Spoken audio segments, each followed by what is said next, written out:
ஜோதியை தமிழ்நாடு காங்கிரஸ் கமிட்டியின் சார்பாக பெற்றுக் கொண்டிருக்கிறோம்.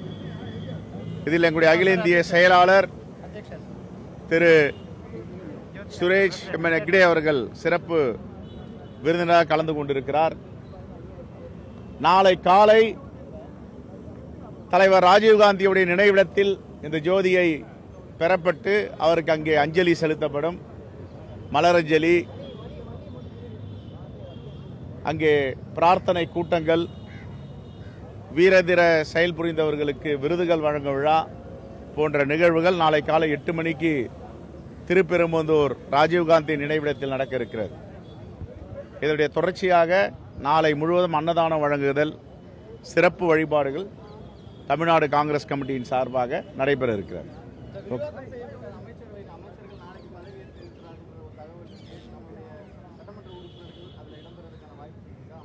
அது எங்களுடைய அகில இந்திய தலைமை அறிவிப்பு செய்யும். அறிவிப்பு செய்வாங்க. அவங்க அகில இந்திய தலைமை அறிவிப்பு செய்வாங்க. ஐஏசி ஏற்கனவே நாங்கள் மேனாள் அமைச்சர் திரு அனிதா ராதாகிருஷ்ணன் பேசுவது எந்த விதத்திற்கும் ஜனநாயகத்திற்கு உகந்ததல்ல, அவர் மாற்றிக்கொள்ள வேண்டும் என்று கண்டனத்தை தெரிவித்துக் கொள்ள இருக்கிறோம், கண்டித்திருக்கிறோம்.